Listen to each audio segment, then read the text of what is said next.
This year there's a special PS1 tournament happening, and the top 3, I believe, finishers in these prelims stage will actually end up on the main stage of GDQ in an official segment for the marathon, and they'll battle it out for the championship there.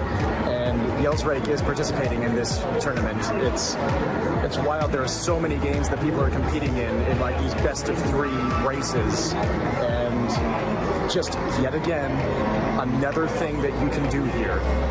There's so much to do. Yes! Oh, that was so close. Okay. Yels did just lose his recent round, and he just barely missed out on a chance to play against Brossentia in the next round. So, all right, enjoy the poker. He doesn't feel too bad. He's going to play poker.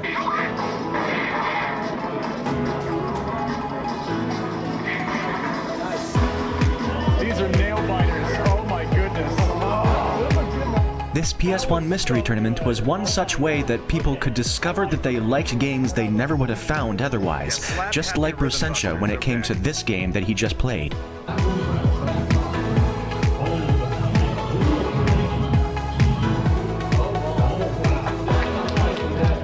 While the Thursday portion of the PS1 Mystery Tournament finished up, I ventured to the board game room to see how the poker tournament was going.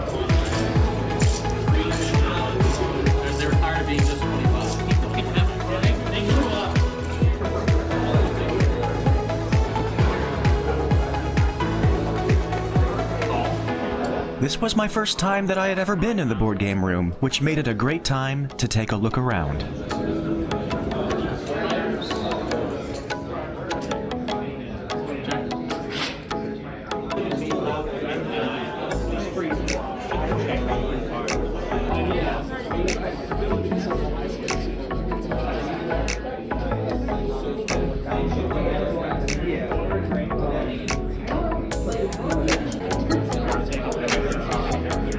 Eventually, I wandered back to the practice room for a bit, where I found Janglestorm playing something that I thought looked cool.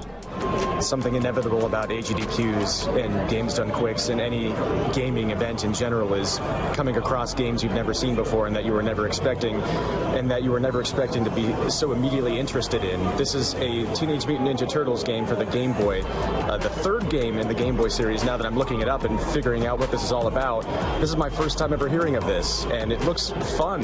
Like, I want to play this. So you'll never know where you're going to look and find some game that like suddenly is the next thing that you want to play, and that could bring you a lot of joy. Add that to the list of things that's really cool about GDQs. It's just, I keep saying it over and over and over, but it just, that's the way it is, at least for me. So I got done doing some of my own gaming today as well, playing a bit more River City Ransom, doing some of the Downtown Neketsu Monogatari easy difficulty mode, because I was getting sick of the medium difficulty mode that is the novice difficulty mode in the Western versions, and that went a little bit better. And I tried Tetris again, but I just absolutely blow at Tetris. It is so opposing to how I operate. I'm just a brute forcer. I'm make character jump and try to do precise thing.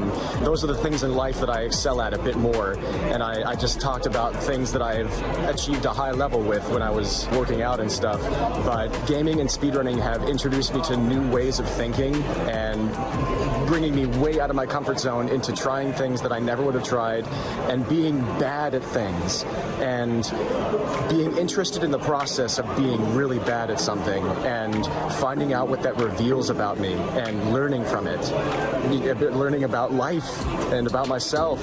And speedrunning also has turned me into somebody who puts on a lab coat and digs into a game to find every single time save possible, which is just so not how I operate. Again, I just tend to be a tackle and try to overpower things in life, but I have found time saves in games. I have labbed things out. I've been able to think outside the box a few times and improve games past where they were supposed to be able to go.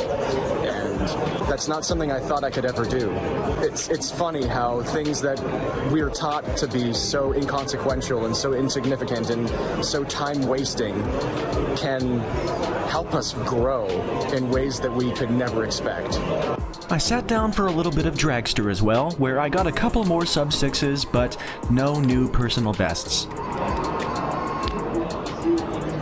My earlier 587 proved to be my final personal best of the event. Another very neat thing, just sitting here in the practice room, is a setup where they have the TASs of Super Mario 64 that were showcased in the marathon, and also some additional things, I think as a result of the A button challenge, just playing constantly. So anybody can just sit down and watch some magic happen in a legendary game. I'm ludicrously interested in Super Mario 64 tassing, especially when it comes to the A button challenge. And I really appreciate that they're just setting this up, just putting a laptop out there with all this information for the nerdiest of people or the lay people to all appreciate. There's so much to appreciate here.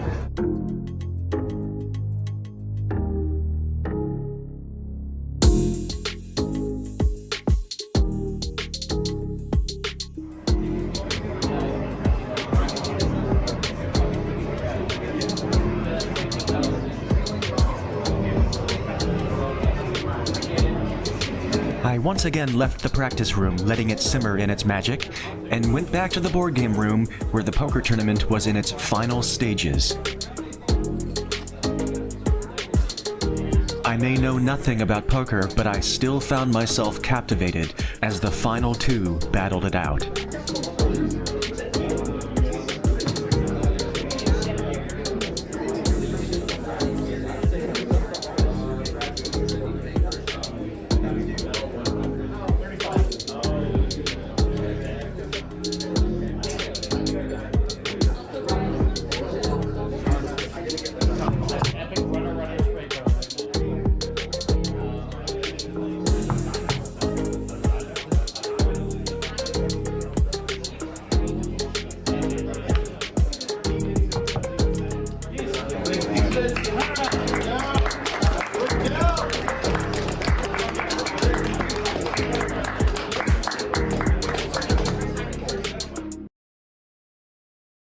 Close forward. I don't know, GDQ 10 is ready. Are you all ready? Let the bass kick. So now we enter the chorus and we see Blaze having to hit many quick alternating patterns with his fingers. So they also overlap a little, so players have to be careful not to literally run into their own hands. Yeah. 2 days remain, and today's a NESblock day, baby. I'm gonna do 2 shorter workouts today to keep my body moving. I'm really excited for today. Let's get going. I ended up only doing one of the workouts because I just could not pry myself away from NESblock. Also, I could not believe my ears when, during the rhythm game showcase last night, Burning Rangers freaking came on. I love that song. That was a really cool showcase. I wasn't expecting that this event. I didn't know what that game was, so that blew me away. It's time for NESblock again, baby.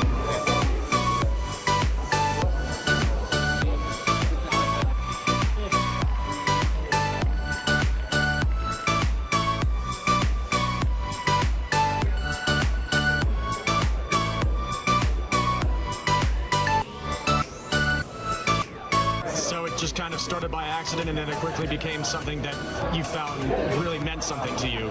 So in a weird way, the pandemic sort of like really put it in stark relief, because we did this at AGDQ 2020, and that was the last in-person before the pandemic knocked everything online for a while. And I know that even me, like, I'm not as active in speedrunning as I was prior to that, and I think that happened to a lot of people, but most of us still make the time to be here. And so when we are here, it's like, I got something I've been working on, something I've been tooling around with. Maybe you haven't been streaming it, you know, because I know I don't stream as much as I should anymore, but everybody always has something that they're like, I've been working on this, or like Dave has, like David TKI, he does Blaster Master every time, you know, and Yels always does marbles, right? So like we always have a handful of people that, like, this is their tradition for GDQ. We have people like Cypherin, who would he'd pick an impossible game. He's like, I'm gonna beat this, and he'd sit down in the first attempt, he wouldn't beat it, and he's like, all right, I'll be back, I'm not gonna let it beat me, and then he would come back and eventually he'd beat it. And it's like little things like that that you can't do in a regular marathon because we're recording it ad hoc, and then like I'll run it at a later date. So it's like.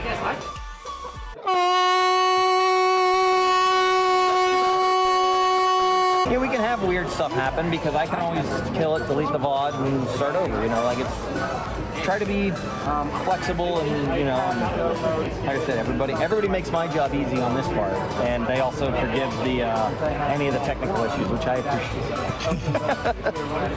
But yeah, I think that the pandemic sort of was like this was a thing that we all really enjoyed, and we just let it kind of go away. And then when we went back to in person, I was like, if nobody else wants to run this, I have the equipment to do it. I'm happy to do it.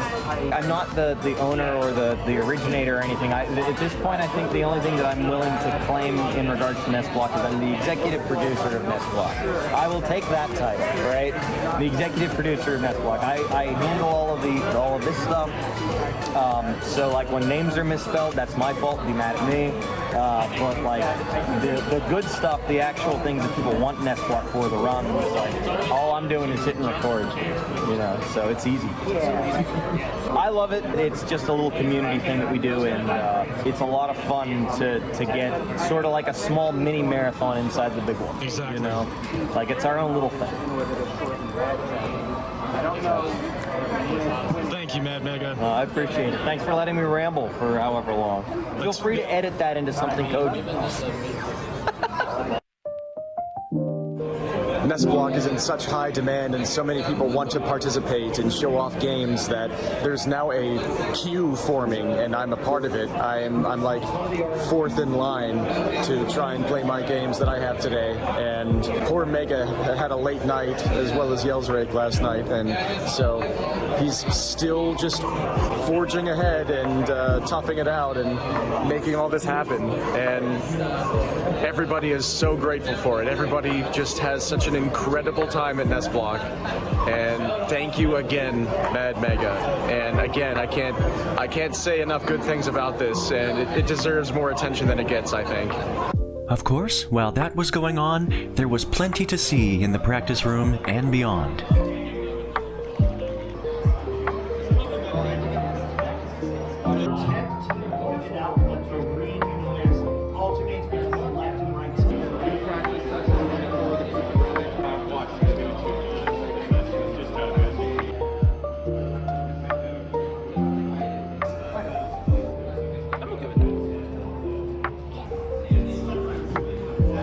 One thing I accidentally happened upon was GT Ace casually getting to within 7/100ths of a second of the perfect dragster time. Yeah, that looks incredibly close. GG. I don't know. I pulled that off. Frozen Flygon absolutely killing it with Kaizo Super Mario World. I'm honestly kind of mad. Why? Because it was a good one.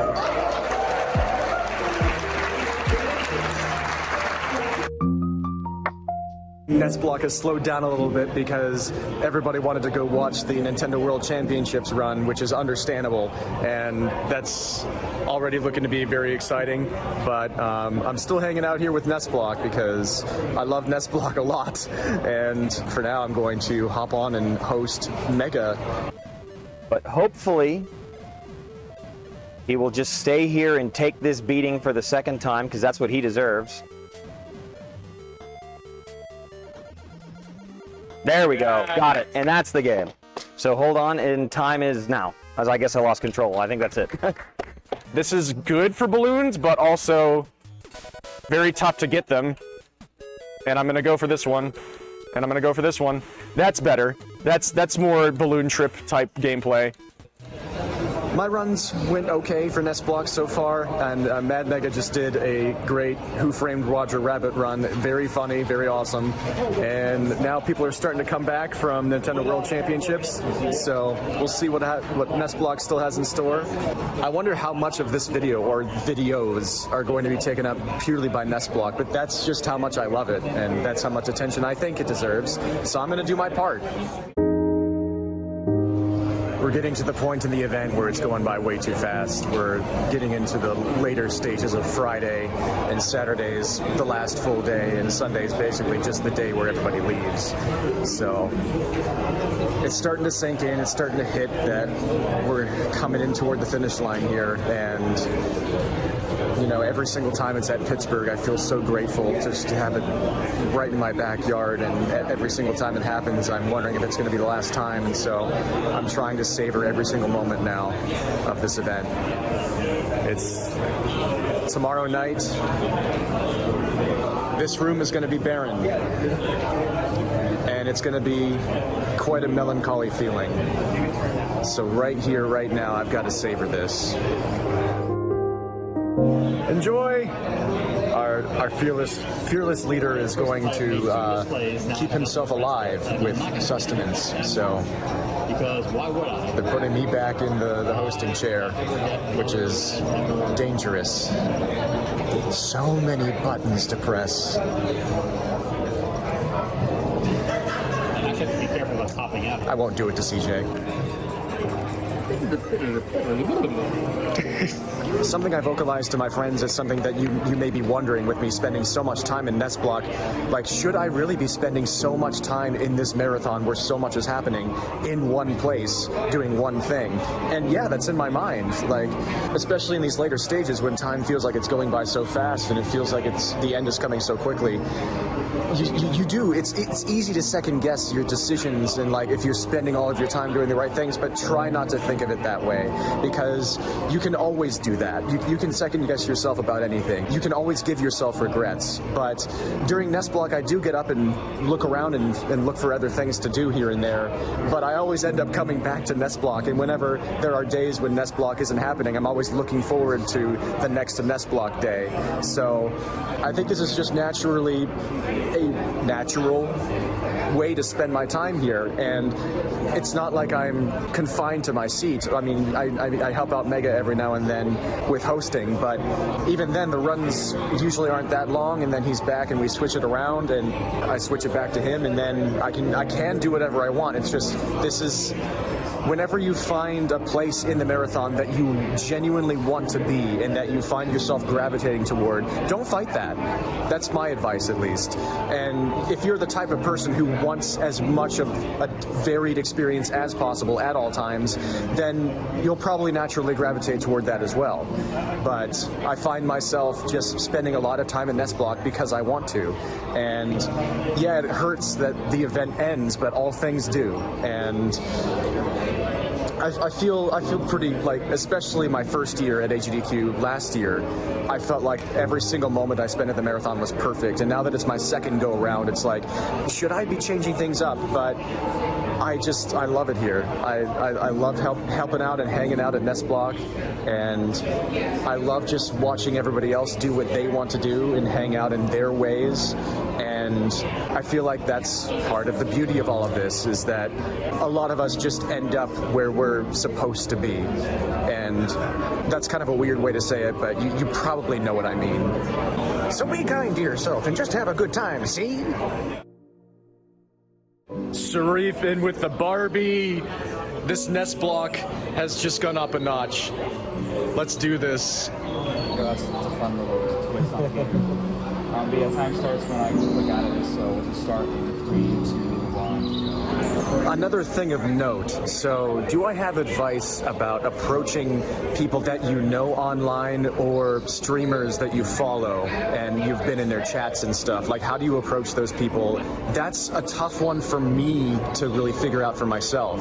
There are a lot of people that I see at these events that I feel like I want to approach and I want to develop a connection with, but I'm worried that I am going to be a burden, that I'm overstepping parasocial lines, that, you know, that they're not really looking to have interactions with fans or something like that. And I don't have a great answer. That's one thing that I'm really working on, that I'm looking to find answers with. And you do have cheat codes sometimes. If you know certain people who know those people and they go up to them and they have conversations, like, that's a way for you to, like, have an in.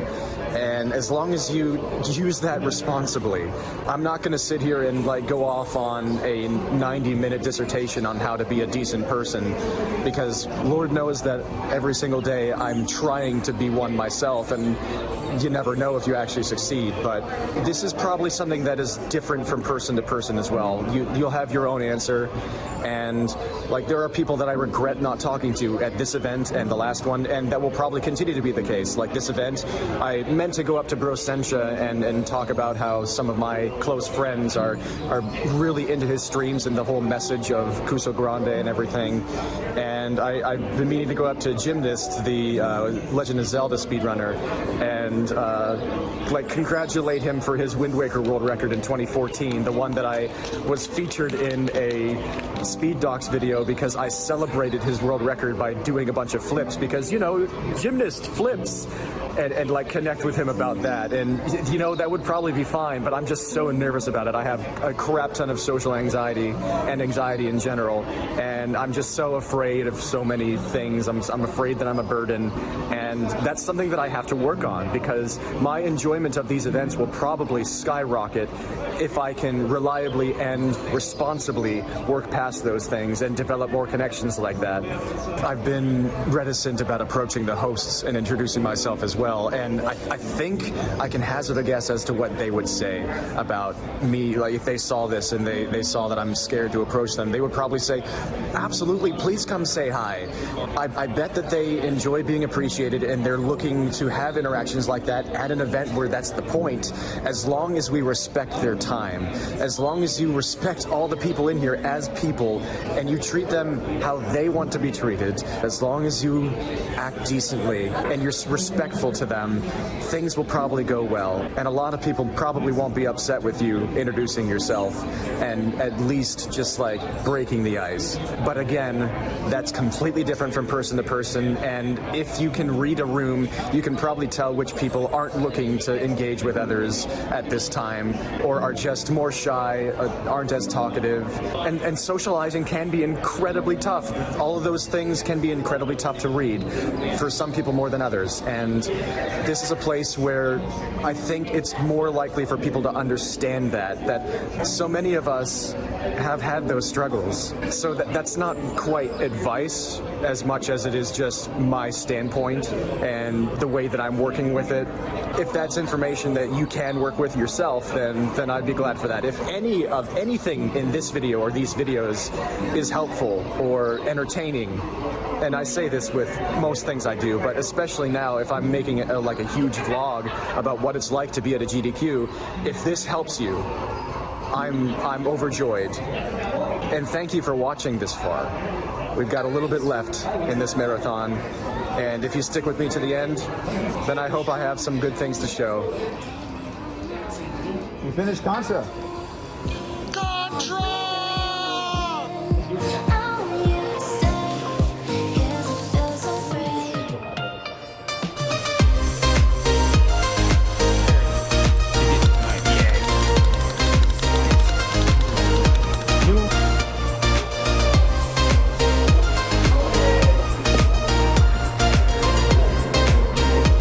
Tetris play on the invisible credits roll was really something. Now the Mega Man crew has rolled in, and they're going to be doing some races in all the classic Mega Man games for the rest of NESblock, basically. And that's a heck of a way to send it off, I think. I love seeing the Mega Man folks come through and do their things unrelated to NESblock, and when it comes into NESblock, I think it just makes it that much better. There's one pretty major place that I've been forgetting to talk about this entire time because I haven't gone there, but Chester has spent a lot of time here.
lot to do with NEGDQ.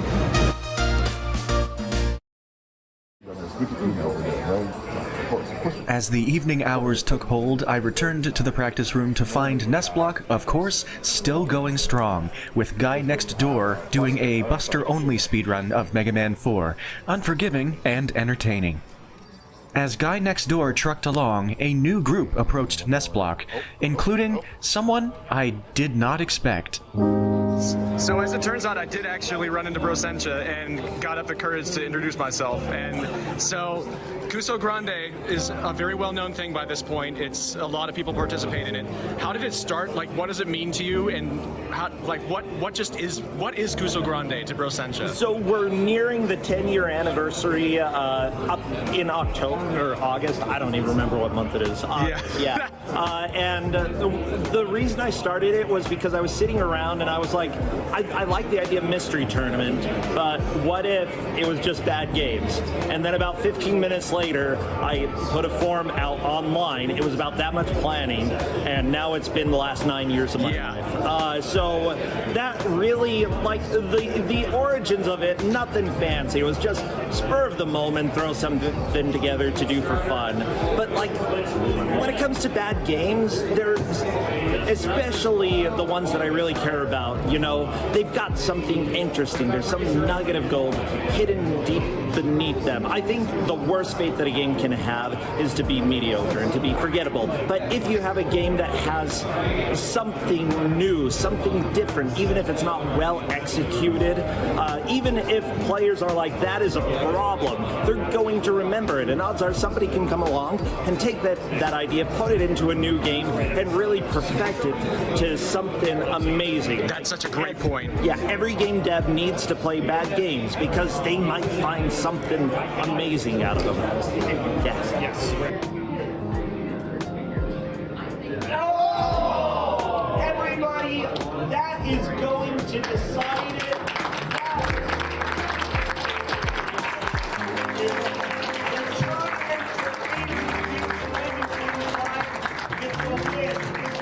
Going to offer Blues.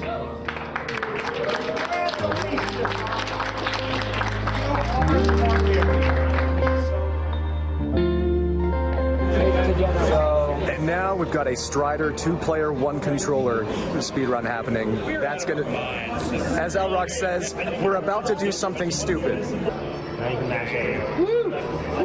Any two can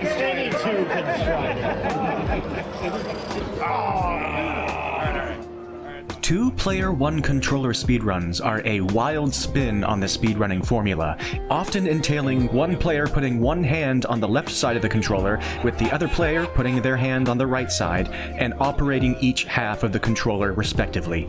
Here it was being attempted with Strider, an especially mimetic game with precise and gigantic skips. Eventually, it's going to be faster to actually play the game. In this format, the skips were a big ask. 3, 2, 1, go! But Ellipsis and Elrock knew, just because you shouldn't doesn't mean you can't. Okay, it's gonna be tricky. I want to go to a different continent. Okay, thanks. Are we ready? Okay, 3, 2, 1, go. Oh, knees. All right, 3, 2, 1, go. Oh my God! I think that's it, right? Yeah, press right.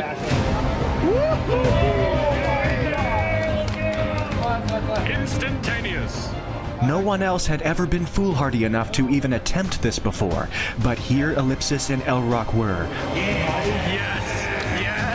We're gonna end this. On pace to shatter all expectations. That's it. Oh my God. Time's gonna be. This could be subbing. Tell us it's subbing. Time's on the cutscene.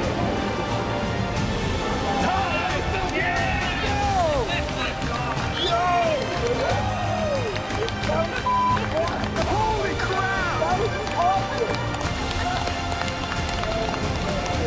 Welcome to NESblock! Do you like what you see? I hope so. If you don't, I don't know what we have to offer you that you could possibly like. That was awesome. Here, let me move this. Oh man. Let's see our runners here. What a ride. That is game. That's That's a submission video right there. That's a yes. Thank you, NES Dude, crew. how could I say no when you offer me 2 P1C Strider? It's like, you're like, hey, so it's... No one was deterred from following up such a strong act, and NESblock galloped onward, with Ryan Ford providing a very strong speedrun of Little Samson. There you go, Ryan. Let's go. Well done. Yeah, good run. Then it was Brossentia's turn, embodying another part of the spirit of NESblock, coming in with Athena. Hello. Hey, I'm Brossentia, and I'm making a mistake today. One of his beloved bad games that he had no intention of being able to get through. Brossentia was inflicting this game upon NESblock. Athena is a video game about how I ruined my life. When you swing your weapon, you get some sort of iframe. I think that is GG, man. I'm done with this crap, okay? Never play Athena, especially after 7 years. That was great. As the hour grew later, the NESblock queue closed. And just like that, we were upon the final NESblock runs of AGDQ 2025. The penultimate run of the event was a Mega Man 5 race between Papatot and Phoenix Ignition. Phoenix Ignition participated in all of the Mega Man races this NESblock. So talking with Brossentia and his friends was freaking incredible. That definitely made my day. But NESblock already had. This has been a good day, and I'm gonna hop in and end it off because MadMega himself is gonna be a part of the grand finale. With Yels Rake. So I'm excited to watch that and help tie a bow on NESblock for another season, not another year, another season. Jay and Silent Bob Mall Brawl is a 2020 game based on the Jay and Silent Bob IP, and one of the platforms it was released for was the NES. Mega and Yelsrake used it to close out another great NESblock. I do love how this ends.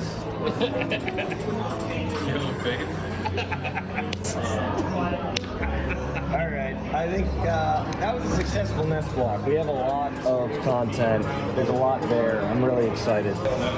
And that's a wrap for NESblock at AGDQ 2025. Thank you so much to everybody who participated. It was a blast watching everybody. It was a blast participating, and it was awesome to be able to help out a little bit. And AGDQ 2025 continues for one more day after this. I'm not ready for it to end, but you never are whenever you're into something this much, and it just feels this good. But to get to experience it with all of these people is a treat. And again, I'm going to savor every single moment left. And it never ends, actually. These friendships persist. Whenever you meet people at these events, the great part is that when you go home, they're still there a few clicks away or a few presses of some keys away. That lasts a lot longer than just the event. And that's really incredible. I can't express just how much that means. So, I need some food. Thank you. And, real quick, yes. what's the trouser snake? You can cut, it's good.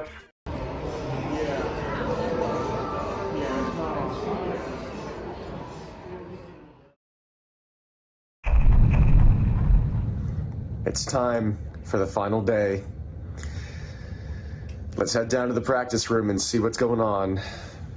And see if it's already a little bit depressing with things being torn down. Teardown hasn't really started yet, but we're about to go get some food, and I imagine when we come back, it's going to have begun. So let's take one last look at a full, somewhat vibrant practice room.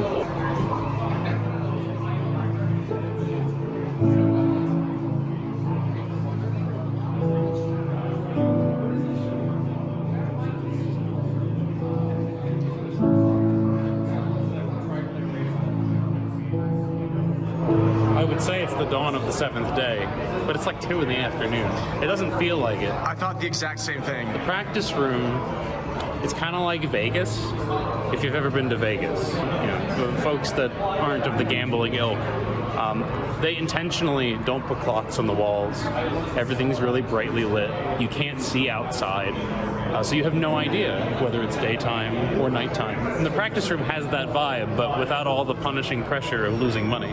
You're just too busy having fun, and then before you know it, it's midnight. But it's still the best place to be on site. Practice room hype, practice room gang, forever. A toast to GDQ. There is always so much to celebrate about events like this, even after the events end. But this event wasn't over yet, and plenty of people were celebrating in all sorts of ways throughout the venue and around. Thank you. After lunch, we returned to the room to witness the end of the Elden Ring DLC Lockout Bingo, where we then celebrated ADEF's incredible performance. Okay, he's good. There it is! Wow! Dude, holy sh**, that was so clean, dude. Wow, what a fight! God Gamer ADEF. Jesus. Wow. I spent days on that.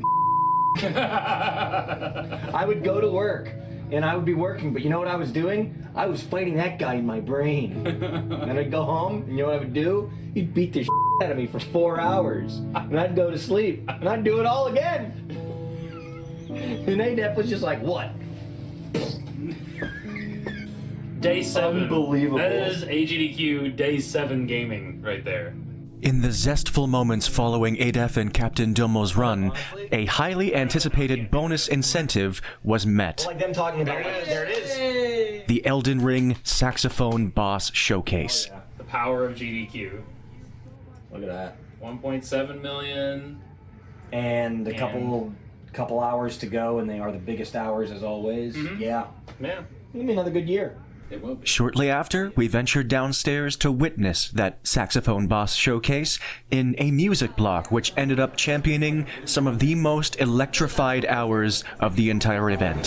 Here to check out the music block now. Gonna see Dr. Dooted beat some Elden Ring bosses with nothing but a saxophone. And probably some technology. And then... Saxophone.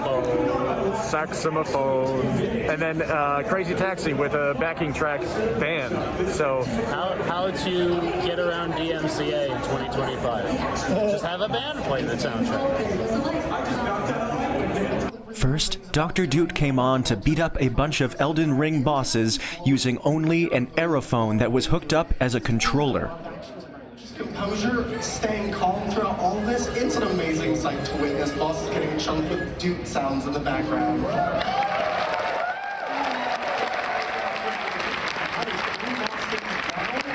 Dr. Dooted destroyed a murderer's row of bosses to the ominous sounds of synthesized deads!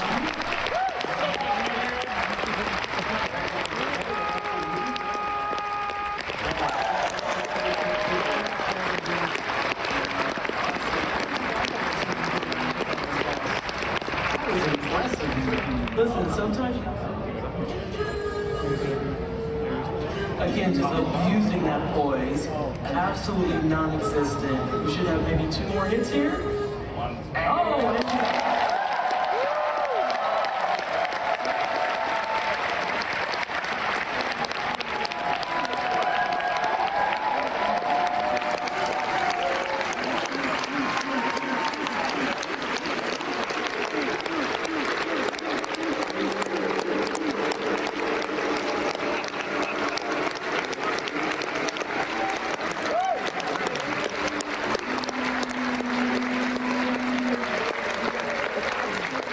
Then, it was time. This may only be my second live GDQ, but this is definitely the most full I've ever seen, the streaming room. What about you?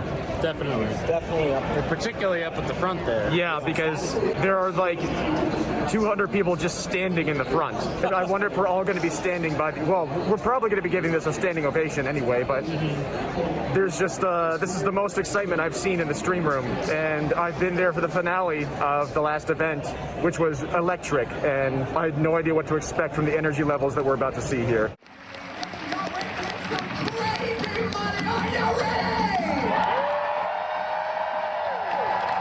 I was not prepared. Countdown from 5. Y'all with me? All right. 5, 4, 3, 2, 1, go! Yeah, yeah, yeah, yeah, yeah!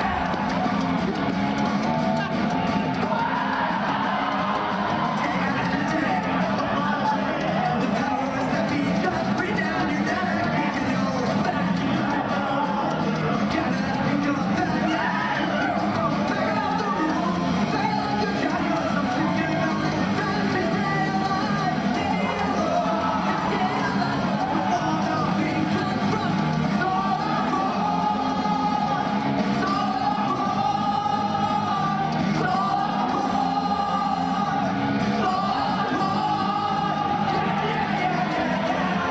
This was the most unexpected experience of AGDQ 2025 for me personally. This is not a run I would have chosen to go to myself. I ended up here because I wanted to hang out with the guys. To that end, sometimes you end up doing things that you wouldn't do if it was just your choice. And that can end up leading you to some of your favorite experiences of these events.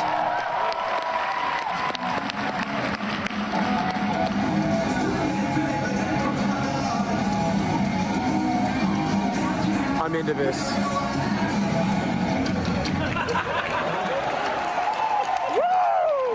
As I've said before, one of my most practiced activities in my life has been trombone performance. I grew up a band nerd.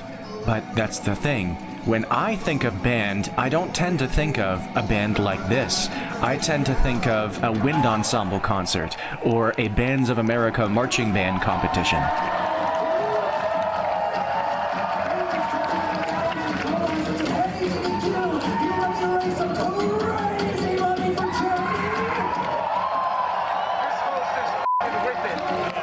He's nailing it. Are you ready to make some crazy money? Here we go! Yeah, yeah, yeah, yeah,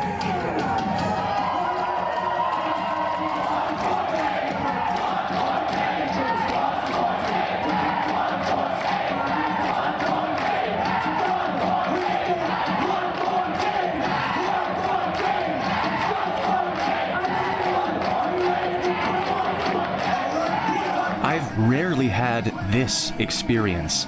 One of my only times I can remember was when I went to support my friend Tony, who was a bassist for a local band named Call Your Shot.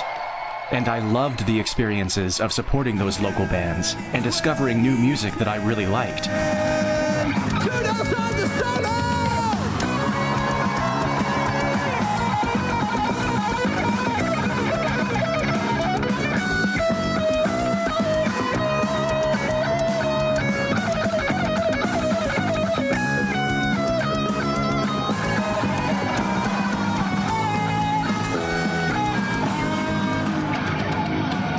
This was something entirely new from that mold.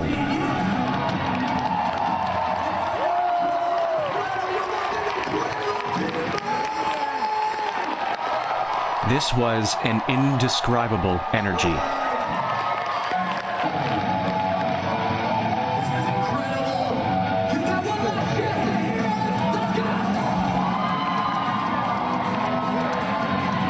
Superconducting through the venue.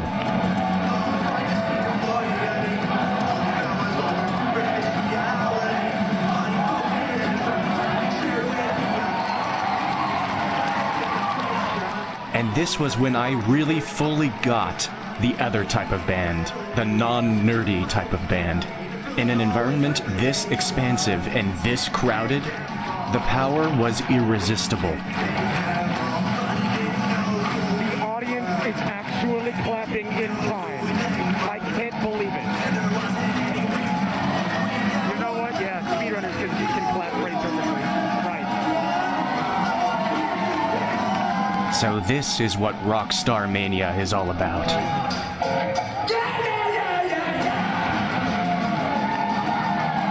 This is the allure. Not every single note has to be pitch perfect. Not every single beat has to be perfectly in time.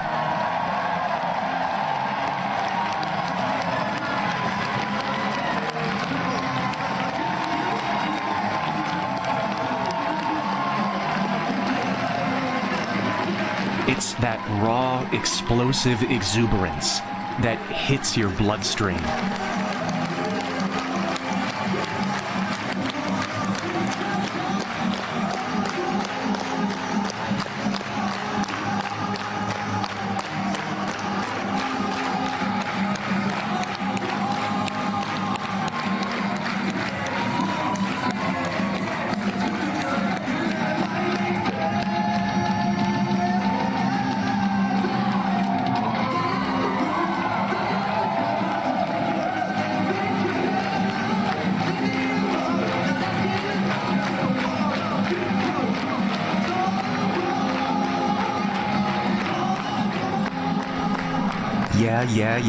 Yeah.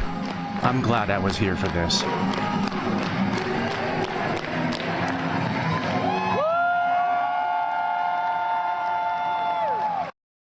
I hardly had time to process it though, because the practice room was in its final hours, and I did have a willing participant for Ruff City co-op speedruns. Pretend that our gameplay is good and pretend that we're funny. So we're gonna do our first buttoned up-ish speedrun of Ruff City 2-player now that we've seen the game once. Yeah, button check is done. Sound check is done. The dogs are still going. So the game is working as intended. Off we go. Yels, Rake, and I got to work. Yes, that gets you through the horsies. I did. Okay, so that pug activated the infinite weapon glitch. I'm gonna roll with this. I'm gonna make it a full any % run. Go for it. So I'm gonna really try and not get knocked down, especially against Pugma. So now she can get stuck again. Perfect. Very, very well done. There will be. Yels Rake was getting the hang of the controls extremely quickly, and we swiftly developed speedy strategies on the fly. Yes, very nice. I'm gonna try and get the infinite weapon glitch here. For a first serious run of this game co-op, things were looking pretty darn good. There were no major mishaps. Let's go, baby. And I had the use of 2 infinite weapon glitches to speed things up. Only 1 level to go. Yep. Oh, he's stuck? Can we even do anything about that guy? Oh my god, no way. Oh my god, no way. All the glitchers, except for the infinite weapon glitch, are quite minor and not game-breaking at all. I think that's a soft lock. It's a good run. That was a good run. That's a good thing that didn't happen on GDQ, huh? I've seen them get stuck a little bit before, but not like that. That's the one thing that I was worried about more than anything that I haven't seen yet that could happen. That was a good run, people. Yeah. It is really a miracle that didn't happen on stage. It's a miracle it hasn't happened to me in any other run, but it's really a shame it happened during that one. While the loss of that nice first run stung me personally, we didn't let it deter us much, and we dove right back in, playing well into the mid-game. When they're on the ground, you can just use your... Yeah, I can go back to the combo, yeah. This is a really good... That was an incredible scene. Well done. That was super fast. I may be a layperson for 2-player yet, but that seemed pretty fast. That seemed about as good as you could possibly do. Quite minor and not game-breaking at all. What in God's name? Just the most delayed spawns of all time? Not game-breaking at all. This has happened to me before. This is also a soft lock. This is incredible. I don't understand, man. I don't think you're actually able to finish a 2-player run of this game. That time, a glitch occurred that stopped the enemies from spawning in, disallowing us from completing the stage. A glitch I had only ever seen once before, in many hundreds of playthroughs. Glitches had ended 2 of our speedruns in a row. These were very unlikely circumstances, and surely we just had to keep trying. So we did. Good. Now we can just go. What does the gate say for us? Oh my goodness! It's the most blessed run of all time. I never thought I could feel something like that in my heart. Kitty got stuck. What else is new? Nice.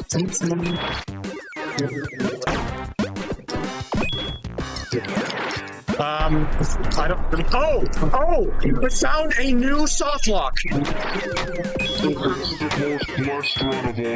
What is going on? We can't finish a run. A bird got stuck behind there. Yep. This is unreal. We're finding so many new ways to break the game. All the glitches are quite minor and not game-breaking at all. You can't do it because I'm not on the ground. I'm in the air forever. 3 different kinds of gameplay breaking glitches in a row. We just need to keep trying. Just need to finish one run without getting one of the different soft locks. The many and varied soft locks. I'll feel accomplished when we finish a single run at this point. This game genuinely does not break nearly this often. At least, not on other days. We just could not catch a break. Well, that's a shame. I still love this game, but it's just, we're getting unbelievable. Like, they just keep happening to us right now. We just happen to keep accidentally falling into every single precise way to not be able to play the game. And the clock read 8 o'clock p.m. The closing hour of the practice room at AGDQ 2025. We will continue this soon, I guess. After both of us had anticipated easy game completions and a simple process of getting a few completed runs to improve, we now planned to move to another location, still searching for our first completed speedrun.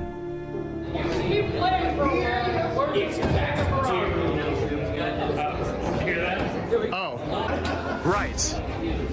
Well, it's happening. The practice room is going down, and we're going down with it, baby, because we're doing some Ruff City co-op attempts. We finished our first casual playthrough together, apparently by incredible luck, because now we're soft locking every single time.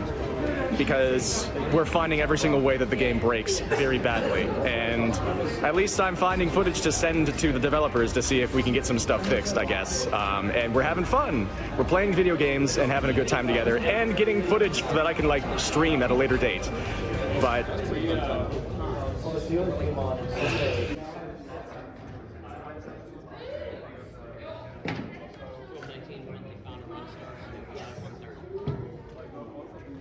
It's not over until we decide it is. Yeah. Because when the going gets tough, we play video games. Let's get going. Now who's with me? We're back. We're back. Practice room isn't closing at 8. Oh, we need to plug our controllers back in. Working! Thanks, everybody. Thanks, everybody. Thanks, everybody. Thanks, everybody. Thanks, everybody. And she didn't get stuck herself on, like, in midair. Very nice. That was fast. It's your boy, Dick Tracy. Dick, Tracy, Dick.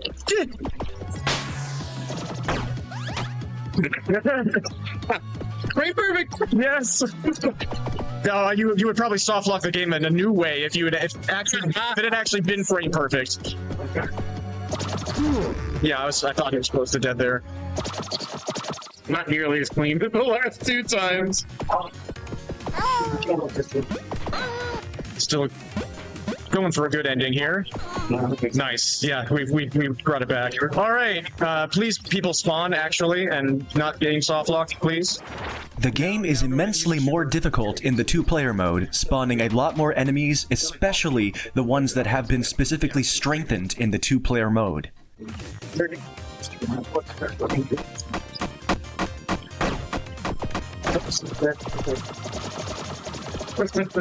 Nice.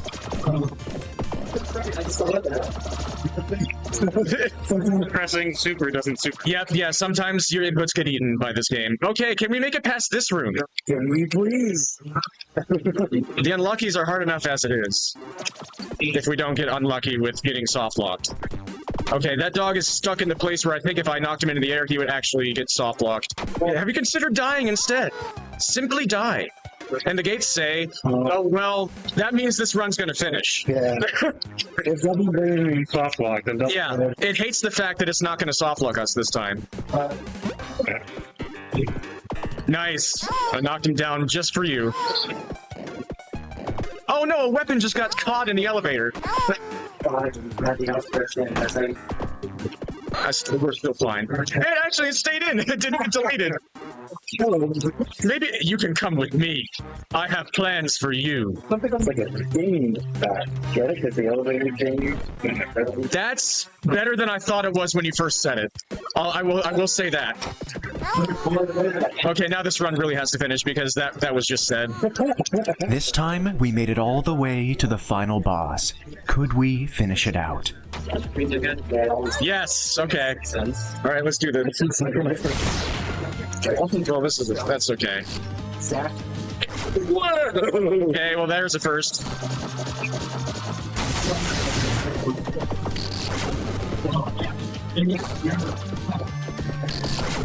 He's out of sequence now. Yep, he went out of sequence.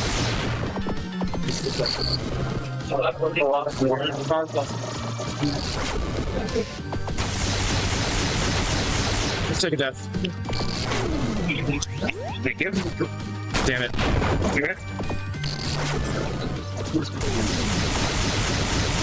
Thank you.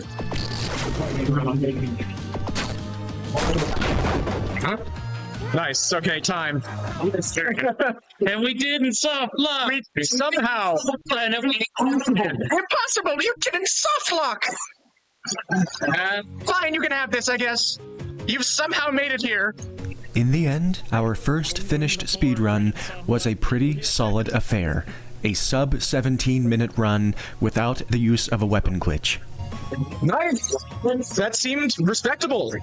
And as the World 9 gaming crew continued to allow us to sit down and do our thing, we jumped in one more time to see if we could do it again with me activating a few weapon glitches. I got the infinite weapon glitch in the first stage and in the second half of the third stage, which are the two major instances I need to be able to use weapons infinitely against the bosses. Once again, we made it to the end without any soft blocks, but one other problem arose. I'm sorry to do this, but I really gotta pull that. Oh, can you give us like 2 minutes? Yeah, we're at the final boss here. We were well and truly out of time. Yeah, I feel like we just saved the cycle there, and now. I love. Oh, that was the coolest spinning maneuver of all time by two people.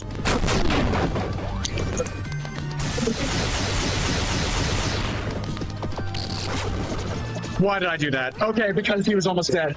Let's go. All right, we got 2 weapon glitches. Well, did we get 3? And it wasn't a perfect run, but it's a good proof of concept. With 2-player co-op with the weapon glitch, Ruff City, Lucky got the ball back. For some reason, nobody cares about the second person who did so much work. Not lucky. Not unlucky. Not lucky. They are literally gonna pull the plug on everything on this table. So we have to go. This is the end of the practice room for AGDQ 2025. But we finished. We did it. We did not soft lock. Unbelievable. Can you believe it? We did an 80% run and a glitchless run. Thank you so much. Good. You can pull the plug. Let me stop the recording first and make sure everything's fine.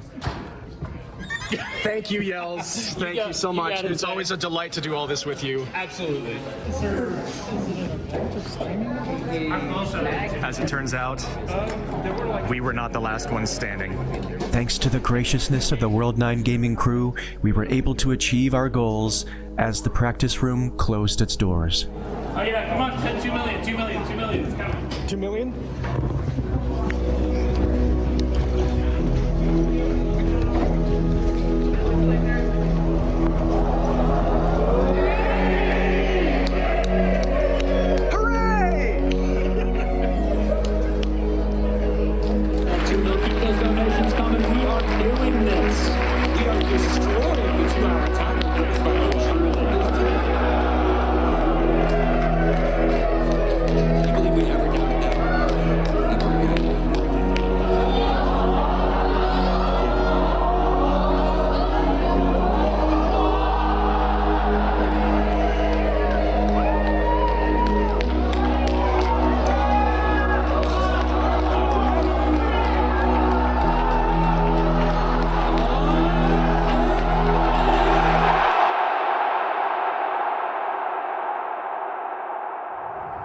So my camera glitched right after the donation tracker hit 2 million, and so I missed the stream celebration in the stream room, and that's frustrating, but it was another unbelievable moment.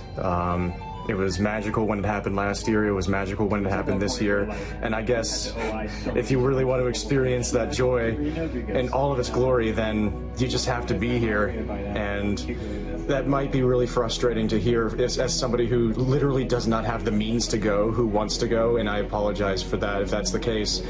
But hopefully, if you're in that position, that can change for you. I deeply wish for anybody who really, really wants to be here to be able to at some point. And that's not helpful, but it's just how I feel. I like this a lot. And it's always sad when it ends, but it always ends with a bang.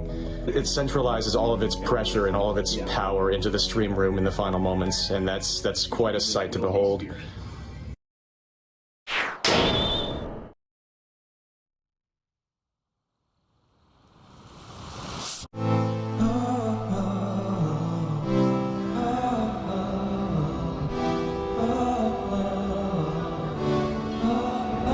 It's 9 o'clock on the final day, 9 o'clock p.m., just a few hours remain, and this is my first time of this entire event that I feel genuinely torn. I don't know what to do, I don't know what I want, and I think part of that is just because it feels like it's being taken away, and I feel like I want to enjoy the last moments in the environment where everybody else is, but I'm also incredibly drained. And I didn't get my workout in today, so that I might be experiencing a bit of a drop from no endorphins, but I guess it's sinking in, and it's a sinking feeling. I don't know what to do with it. I don't know what to do with these last few hours, and I kind of want to just go up to the room and rest, but that doesn't feel right. It feels like I'd be wasting something. And that's the type of thought that just seeps into your brain that is unhelpful, and I would encourage you to fight it, I think. Like, I probably should, but it's a tough thing to fight. Because part of you, deep down feels like there's truth to that. I think I'll figure it out, we'll see. I have different options, and none of them are genuinely bad ones. But time is still just moving the entire time. The event is just coming closer and closer to its end. And it's a sinking feeling. For a while, there's 100 miles left to go. 100 miles left to go. I'm running out of time. I didn't feel this as much last year.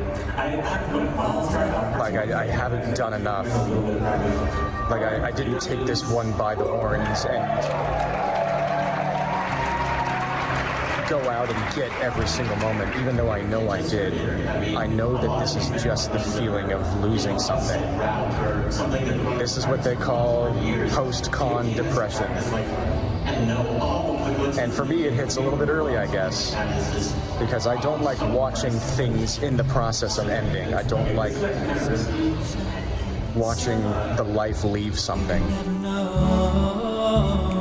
I don't have to think about it that way. That's just the way I'm framing it. I don't know how to stop that, though. I don't know how to work on that. But some things end and then get the chance to start again. And this is one of those things.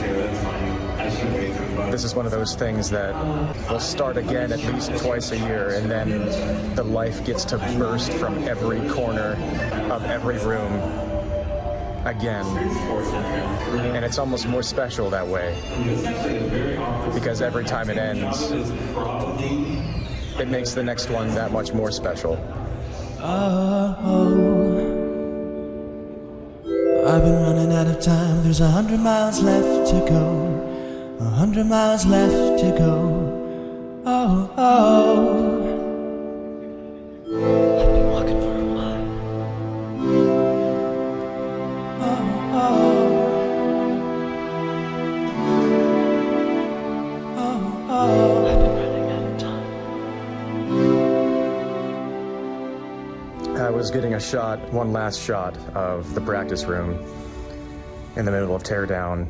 Then one of them saw me and told me basically, in not as many words, to get the F out if I wasn't a part of Teardown, which is understandable.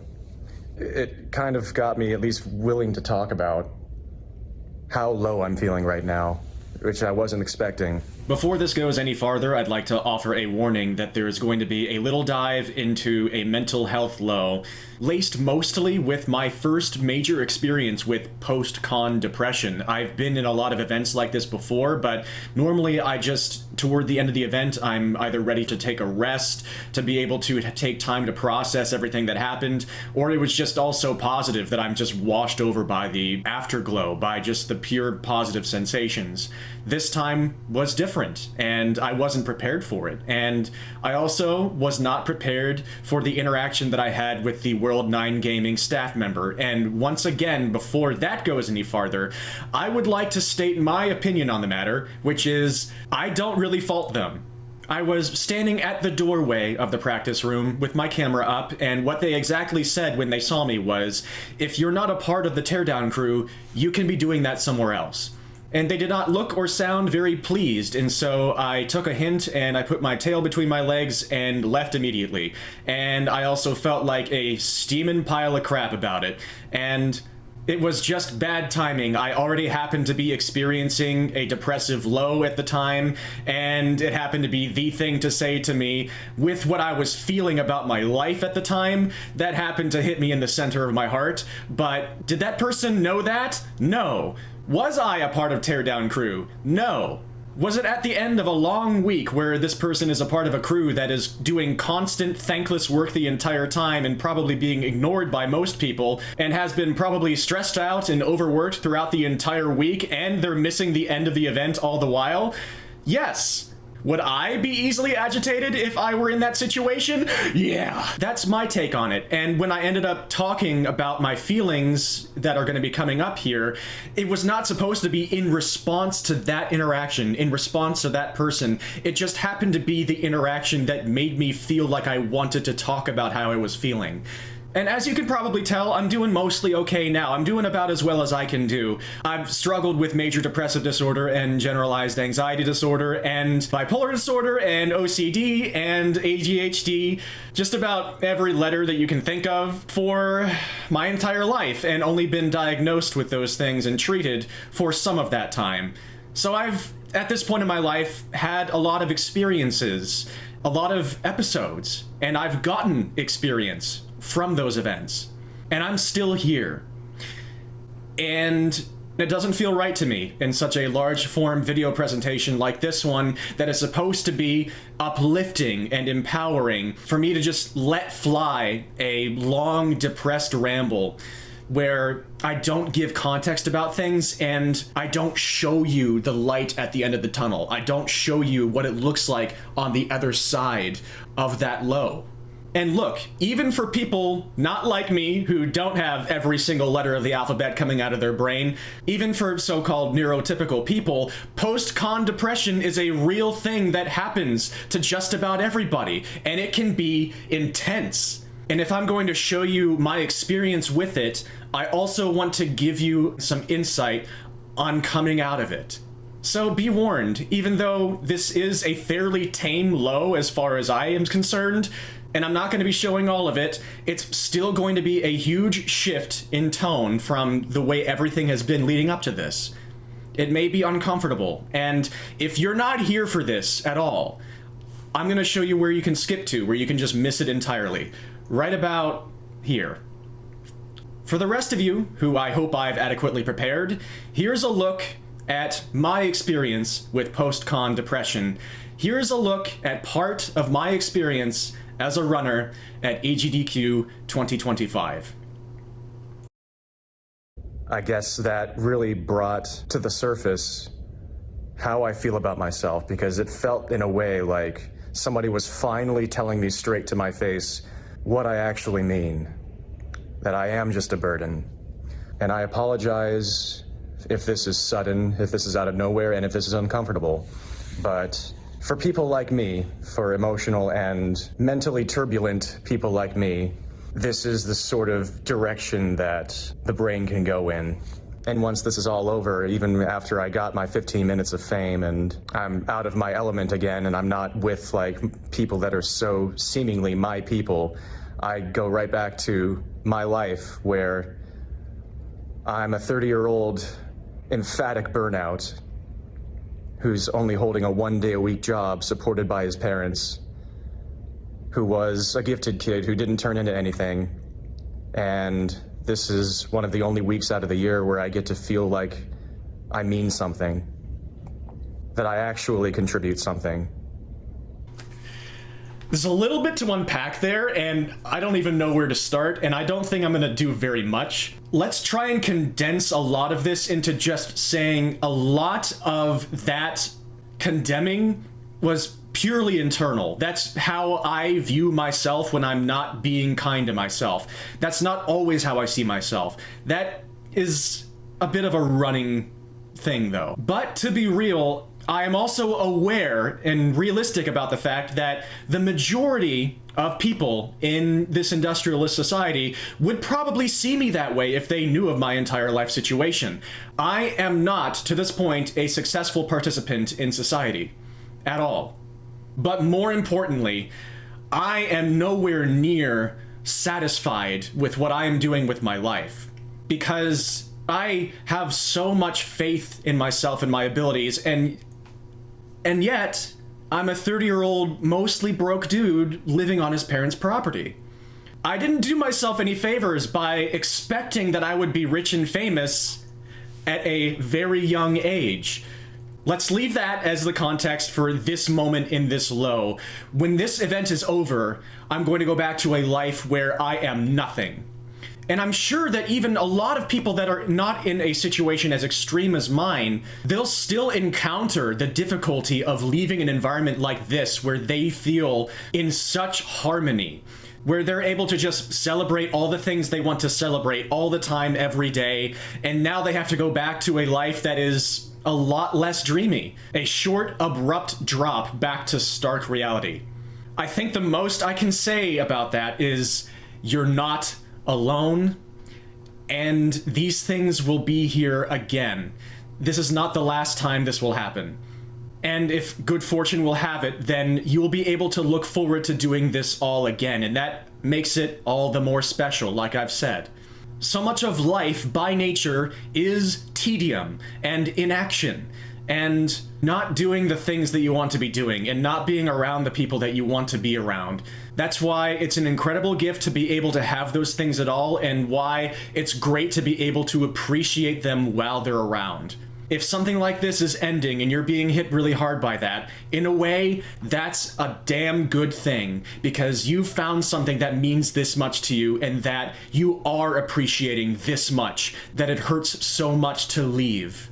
Like most pain, it's a pain I wouldn't wish on people, and I wish you wouldn't be going through right now, but it means that you're living, and it means that you've found things in life that are worth living for.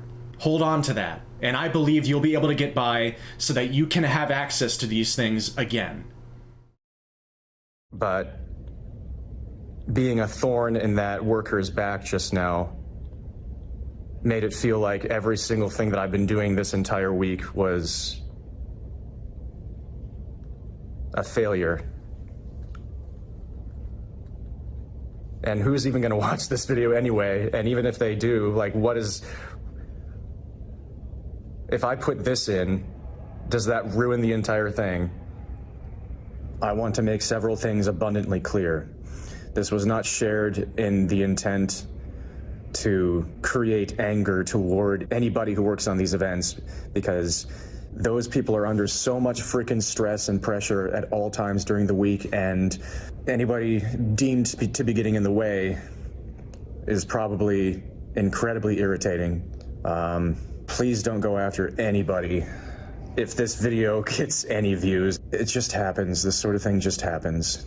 It's just, that's the thing that got me willing to open up about this part of being a runner at GDQ, of the profound sadness that I'm feeling. And it was just bad luck. I was the wrong person at the wrong time. Not everything that happens at a good event is good. And I want to make it clear that this was still a good event for me, and this didn't ruin the event. I mean, I'm gonna be having to work really hard to not be hit too hard by that last encounter, but that's just who I am. That's just something I struggle with at all times in life. It's nice when I get to kind of convey that in ways that are entertaining or wholesome or uplifting, but that's not always the way it goes. Whenever you burn this hot, sometimes you burn out, and sometimes you explode. But I really don't want people to think less of the incredible people that are working so hard day in, day out, day and night to make this unbelievable thing possible, and things like this all the time, all over the place. But I definitely was keenly feeling, before that happened, all of those exact thoughts of like, man, I'm just making this video so I can pretend that I mean something, so I can pretend like I have any value, that I add anything to anything. How I deal with it is up to me, and I don't have a great track record, but I mean, the future is not the past. I can do better with this if I work hard at it.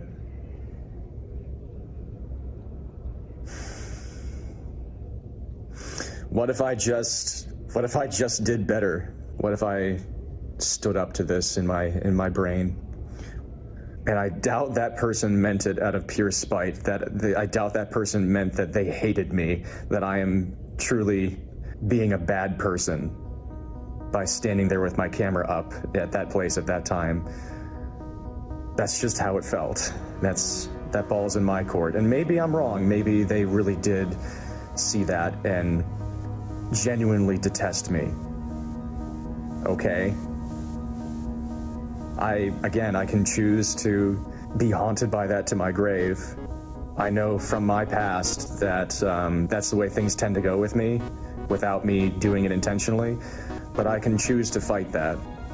And I guess if I choose to put this out there, that's me kind of holding myself accountable. I got over it.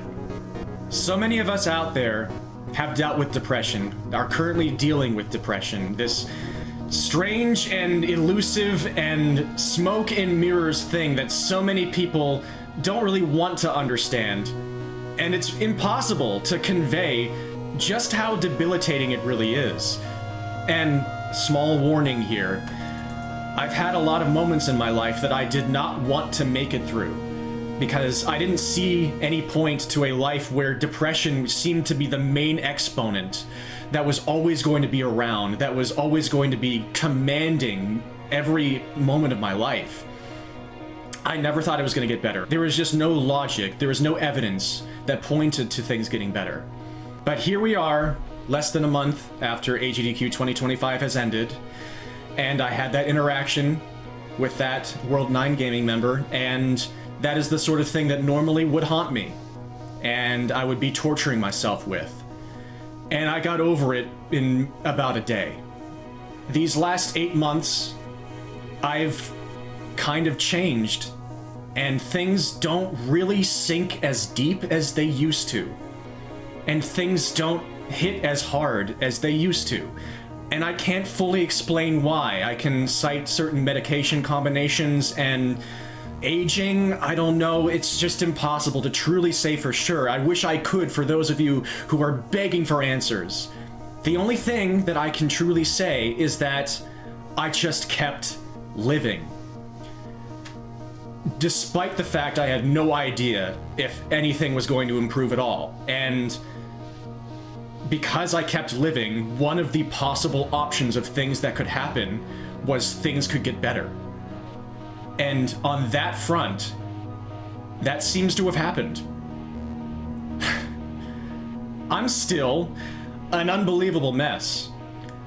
And so is the world. And that's one of the things that is really hard for me to deal with as just an absurd people pleaser who is so passionate about the happiness of every single living being on the planet. But inexplicably, I kept living, and inexplicably, some things are just feeling easier now. In a really complicated life, sometimes the only simple thing you have left is just to continue to exist, to continue to survive, and sometimes that's way harder than it ever should be. But compared to zero, absolutely any positive value in existence is infinitely greater than zero. It is literally infinity compared to zero. And as long as you stay alive, there is infinitely more good that is possible for you than if you are not. Compared to not being alive, literally infinitely many things are possible for you compared to not being alive. And some things just take time, and you just have to keep existing until existence gets a little bit better. And I can say now, in some really important ways, that existing has gotten better for me, when ways I really had given up on ever getting better. So much in part to my parents and my family and so many of my in real life friends and so many of those friends online and the ones that I hung out with at AGDQ. So many of those people are a part of a better existence that I have found, and I want to thank every single one of them. Your existence is just going to look different than mine because every single living being on this planet is infinitely different. And in a guide, and in a segment of the guide where I'm trying to guide about very tough things, I wish I could give better, more concise answers, but life is really complicated, and so are we. But things don't have to be simple to be manageable. You're stronger than you think. You'd be surprised what you can survive, and you'd be surprised what surviving can do for you. I'm sorry things got so intense, but that's me. I'm incredibly, incredibly intense, and unfortunately, a large part of this documentary is about me. But if my perspective can help you, then it was all worth it for me. This never was just a documentary about silly video games. Things never are just a game to me. This is genuinely my way of trying to improve the lives of every single person who watches this documentary. And beyond that, this is my way of existing. And I'm learning to be okay with that. And you don't have to be. That's okay. I'm just clawing around for bits of happiness and hoping to make the world a slightly better place all the while. Just like things like AGDQ do for me, and they do for things like the Prevent Cancer Foundation. I don't want to end this video on a bleak note. Screw that, man. This event ending sucks, but it happens, and it just means that we get to come back next time and celebrate life again. A bunch of like-minded people coming together to celebrate each other, no matter what they contribute to the world, no matter how the rest of the world sees them. This is a place where we just matter to each other.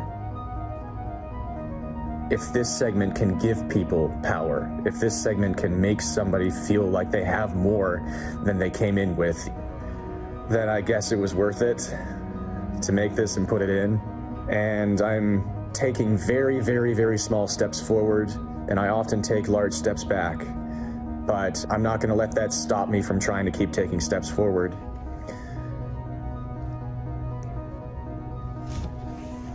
We've got an event to send off.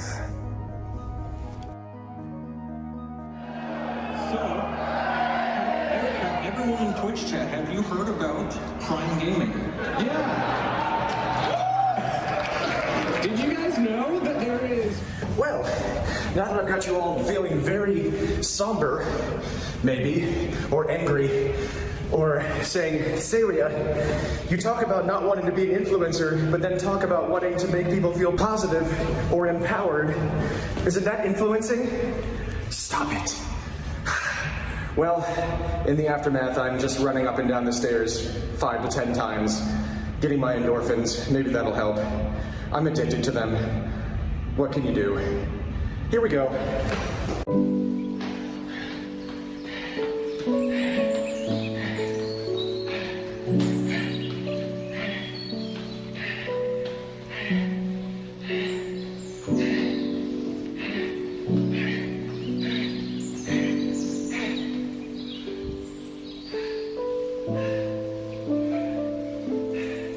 That didn't feel like close to failure, like my workouts usually do when they're satisfying.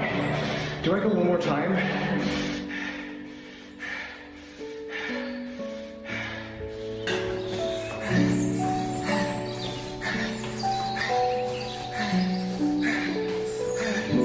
There we go.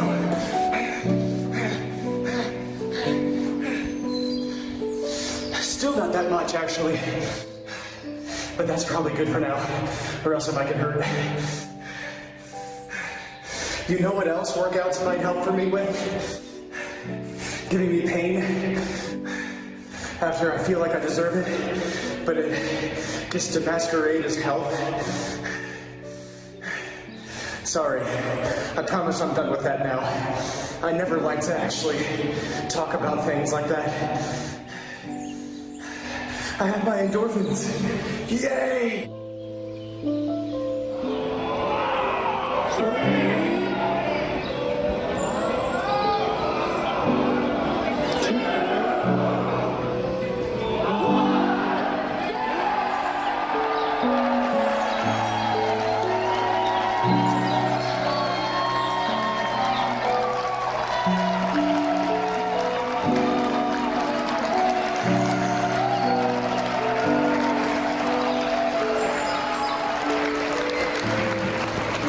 Echoes of Wisdom was awesome.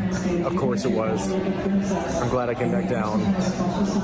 Returning to the stream room allowed me to witness the 2.25 million milestone moment, as well as getting to meet back up briefly with my friends and say hi to them. I let them get themselves situated for the end of the event.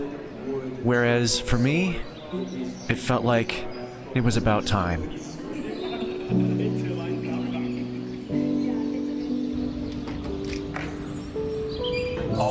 All together. In a row? All together.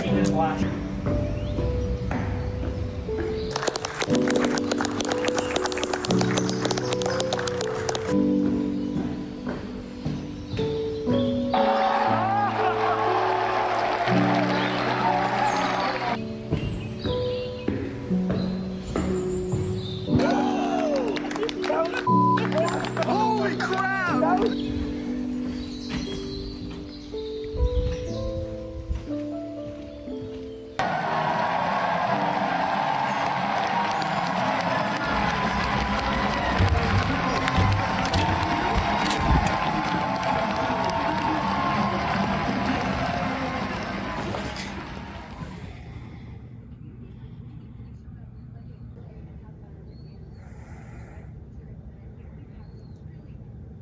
I think I'm gonna go ahead and drift off while the last run is playing. Not because it's boring, just because it feels right. What an event.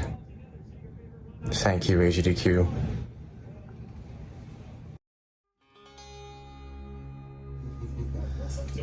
The legend Mega is heading out, and we're all getting ready. It really is happening. Why don't you make like a tree and get the f out of here?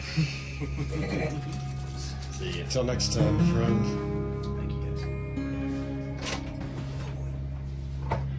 See you next. Later.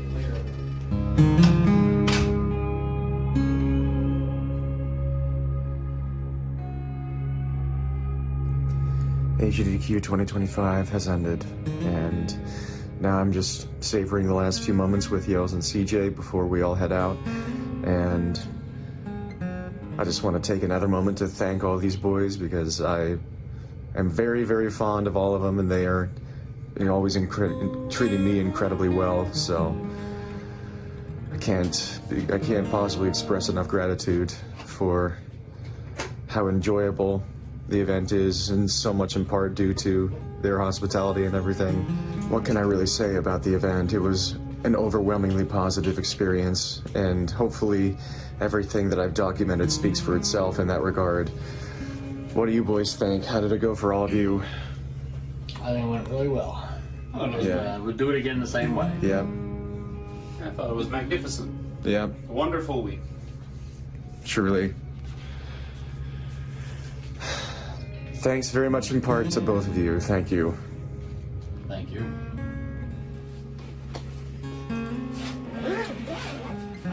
Hooray.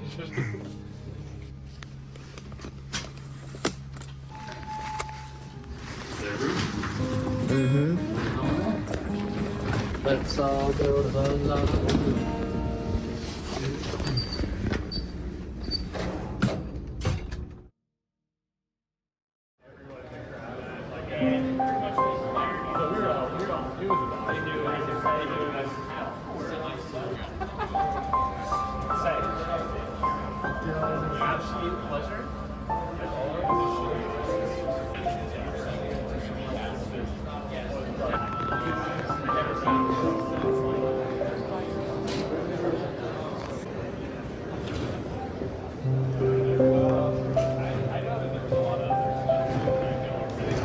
Till next time.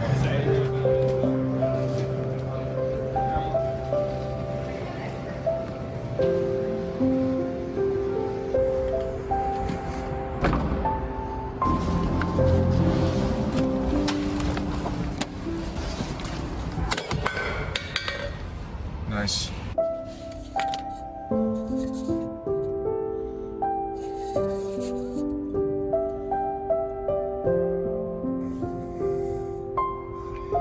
Time to go home. I really hope you've enjoyed this journey with me. I really, really do. I hope you've gotten something out of this. I sure did. I sure did. If I could do it all again, I would. And hopefully, sometime coming up, summer, winter, I will. And maybe you'll be able to join me. If so, you'll have your own experience, but this was mine. Thank you so much for watching.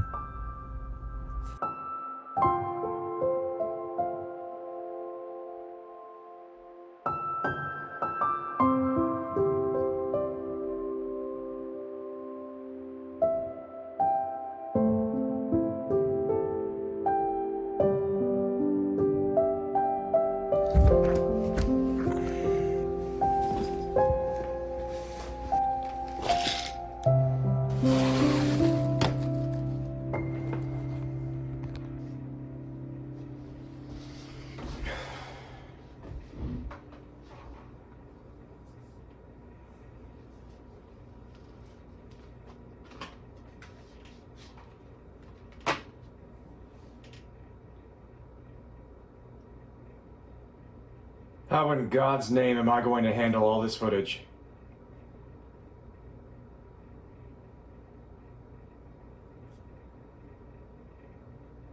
Guess I better get started.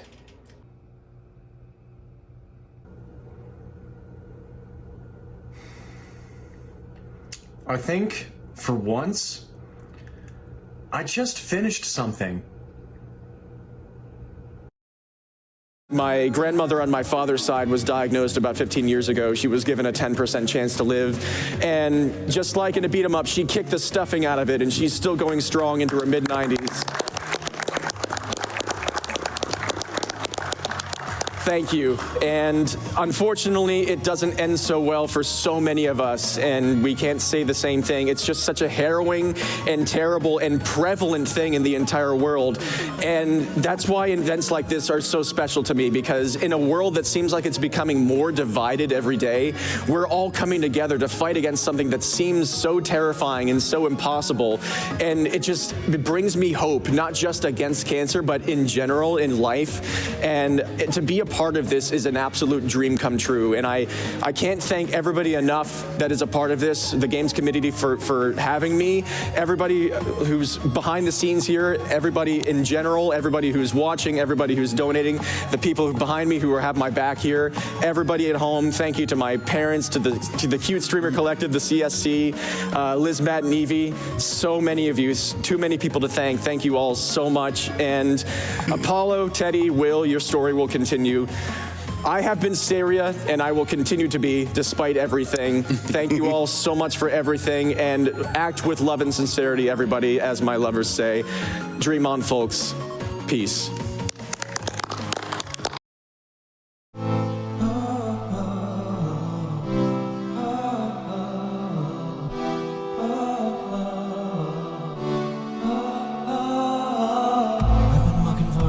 There's 100 miles left to go, 100 miles left to go.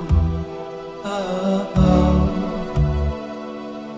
I've been running out of time. There's 100 miles left to go, 100 miles left to go. Oh, oh.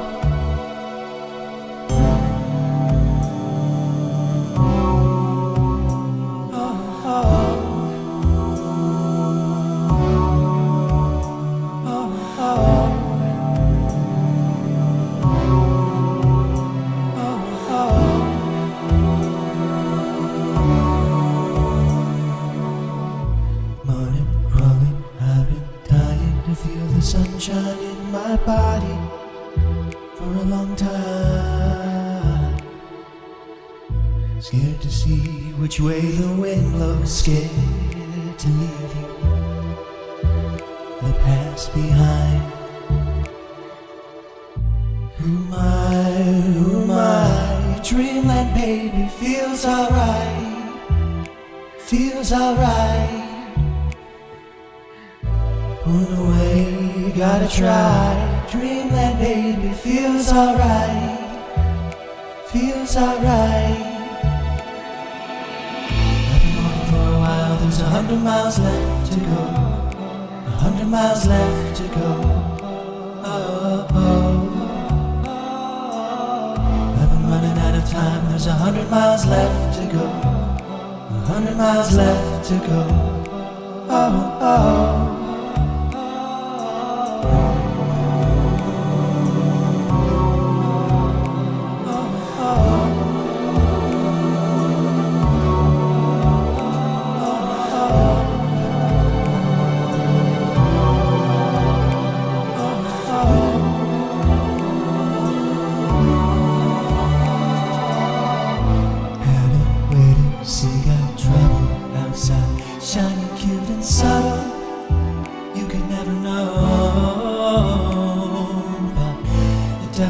Spinning my ear, but lately I am someone else. I'm walking safely, will be that close. Who am I? Dreamland baby, feels alright, feels alright. Run away, gotta try. Dreamland baby, feels alright, feels alright. I've been walking for a while, there's 100 miles left to go, 100 miles left to go. Oh, I've been running out of time, there's 100 miles left to go, 100 miles left to go.